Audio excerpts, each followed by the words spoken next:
Moi, je vais vous parler de la contention, et donc je vais vous parler de ce que vous faites tous les jours, parce que tous les jours vous êtes confrontés à des mises en contention de patients en réanimation, parce que vous ne savez pas faire peut-être autrement de manière générale. Bon, bien sûr, je n'ai pas de conflit d'intérêts. Donc on va aborder un peu le cadre légal. Pourquoi la contention? On va parler de la charge du travail infirmier, de l'état du patient intubé, l'utilisation de la contention en réanimation et la contention physique par rapport aux extubations non programmées et aussi voir l'encadrement de la contention physique en réanimation par des protocoles. Donc il n'y a pas de disposition légale qui existe en France. Donc je rappelle simplement que je suis infirmier, responsable infirmier dans une unité de soins intensifs à Bruxelles. Et donc j'ai dû faire toute une recherche sur le cadre légal, mais donc il n'y a pas de disposition légale en France.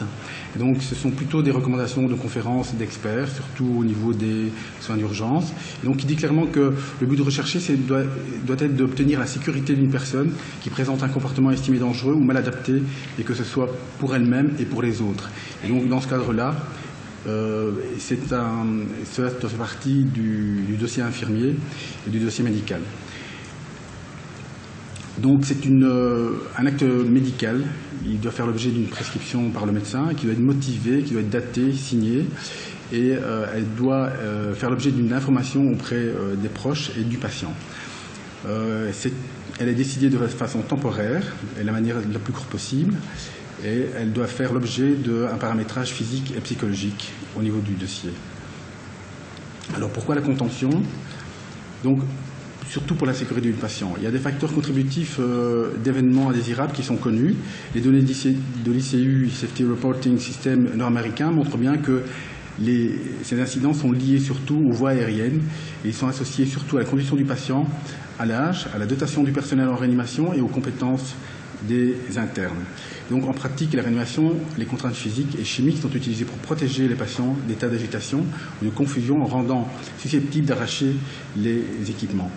Donc il y a des travaux qui montrent aussi que ces patients ne se souviennent pas des mesures de contention et surtout qu'ils ne décrivent pas un souvenir de détresse importante. Et d'autres choses, c'est que les événements rendent nécessaire l'utilisation de la contention. C'est surtout l'intubation et les hallucinations qui sont plus sources de troubles après le séjour aux soins intensifs. Donc il n'y a pas d'évidence non plus de lien direct entre la contention physique et la survenue du post-traumatic stress disorder. Donc on va parler de la charge du travail infirmier.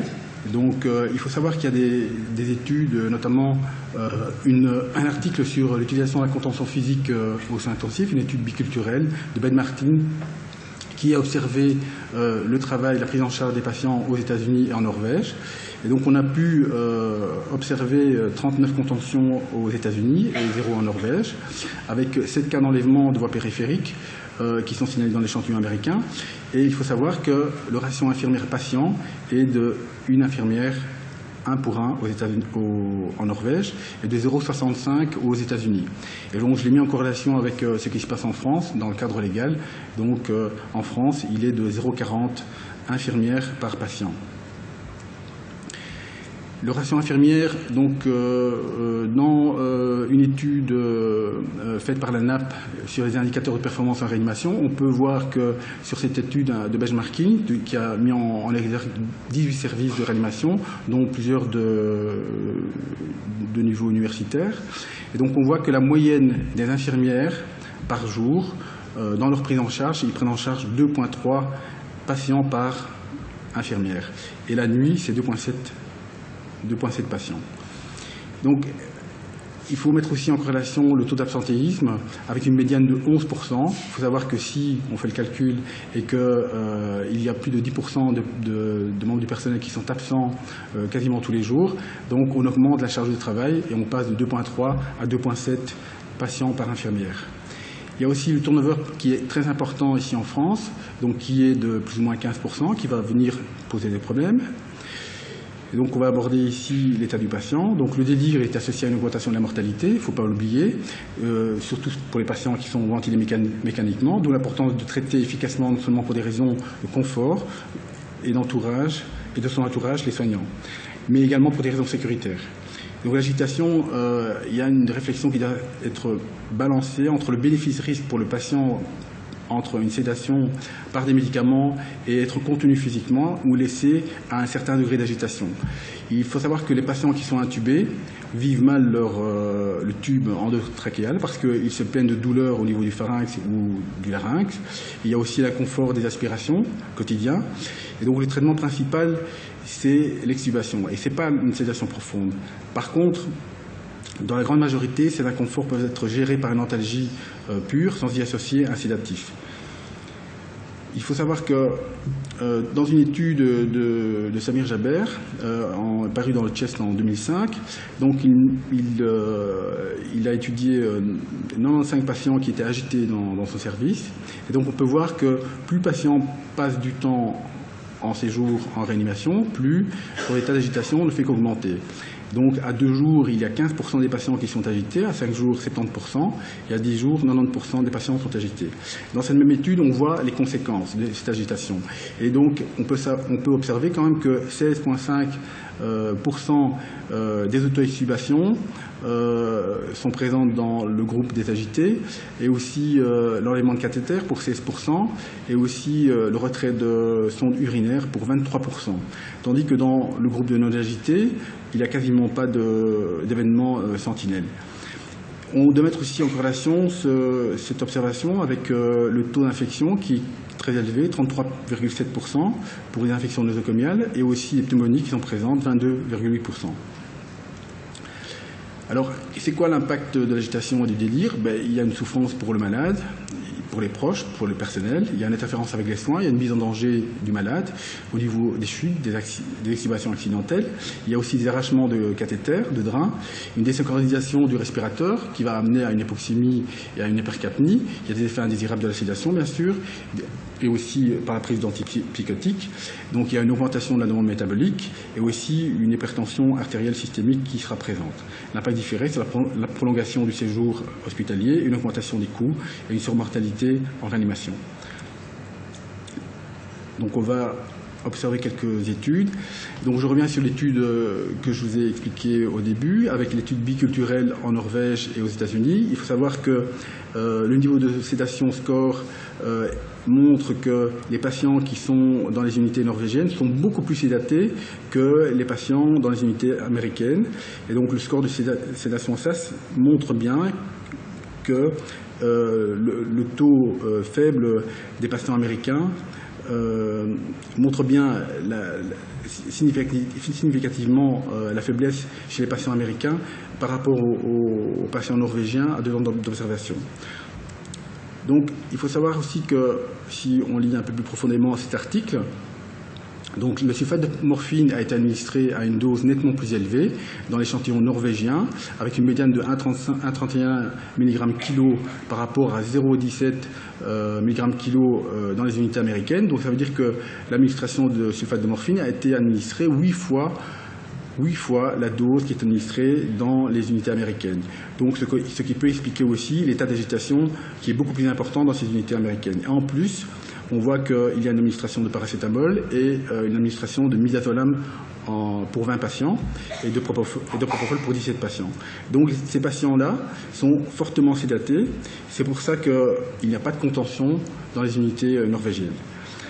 Une autre étude qui est importante et qui montre bien l'incidence de la sédation et des contraintes physiques par rapport à l'auto-extubation, c'est une étude de Freza, et donc qui porte sur 5000 patients, qui a duré 4 ans, de 93 jusqu'à 96.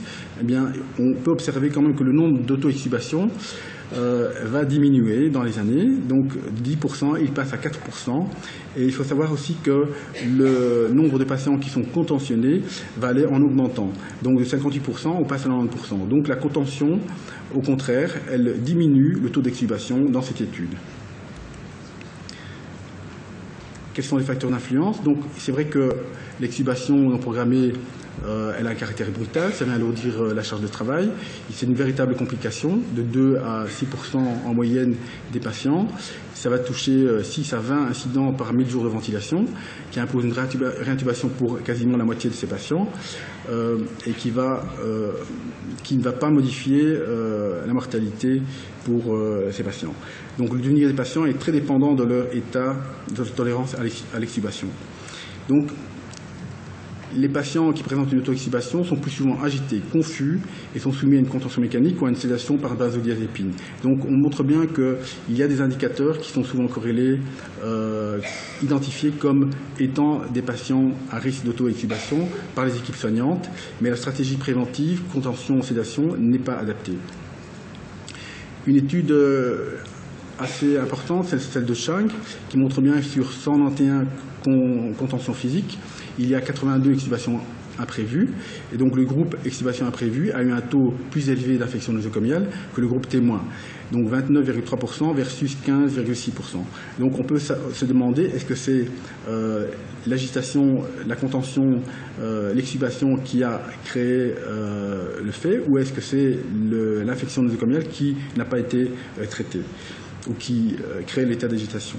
Et donc il y a quand même 3 variables au niveau de l'état de conscience, de l'utilisation des moyens de contention physique et du développement de l'infection, qui sont des indicateurs significatifs de l'extubation imprévue. Donc si un patient a un score de Glasgow supérieur à 9 et qu'il est en plus, qu'on rajoute une contention physique, le risque est multiplié par 3. Mais si on rajoute une infection nosocomiale, donc on monte jusqu'à un risque à 12. Donc une autre étude qui est importante, c'est intéressante, c'est une étude de Jacques qui a porté sur 128 auto-extubations, 118 patients, et qui porte sur le sevrage des patients qui sont ventilés, donc 33%.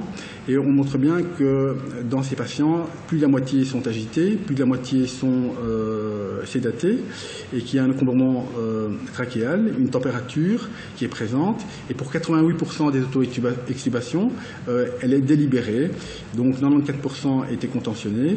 Et il faut mettre en relation ces 80% avec la charge de travail infirmière, qui était de 4 patients par IDE et de 2 à 3 patients qui étaient ventilés. Donc, avec un ratio infirmière-patient de 0,25. Si on regarde les recommandations qui sont de 0,40 ici en France, donc c'est beaucoup plus bas que ce qui est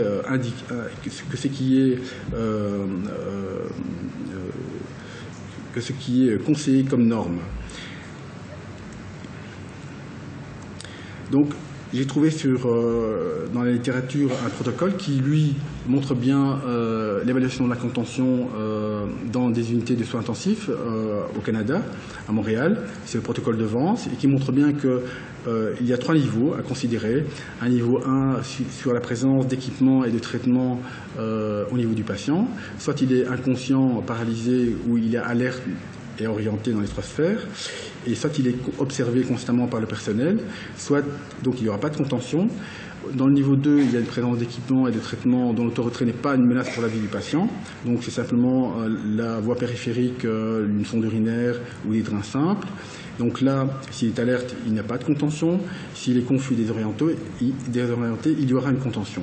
Et ce qui est important à souligner, c'est le niveau 3 pour vous en France, parce qu'il y a une présence d'équipements et de traitements dans l'auto-retrait qui peut mettre la vie du patient en danger, c'est-à-dire un moniteur de pic, une ligne artérielle, une voie centrale, une ventilation mécanique ou des drains thoraciques. Donc s'il n'y a pas d'indicateur de niveau 1, il y aura utilisation de la contention. Donc voilà, en conclusion, on peut dire que la contention en général est considérée comme une atteinte à la liberté de l'individu, mais en milieu hospitalier, elle doit être utilisée dans l'optique de protéger le patient en évitant qu'il se mette en danger. On constate que dans la gestion des états d'agitation, de délirium, ainsi que dans la sédation et l'algésie, la contention physique fait l'objet de nombreuses études dans le milieu médical. Et il faut savoir qu'il faut une évaluation adaptée à la réalité de la réanimation pour améliorer la sécurité et la qualité des soins offerts aux patients intubés. Pour cela, il faut un respect des normes en ressources humaines dans les équipes de soins pour pouvoir appliquer les protocoles de qualité. Et enfin, un protocole sur la contention physique doit faire l'objet d'une évaluation systématique de l'état mental du patient, de la menace imminente pour sa vie, selon la nature du traitement qu'il reçoit et des équipements technologiques pour le traiter. Voilà, je vous remercie pour votre attention.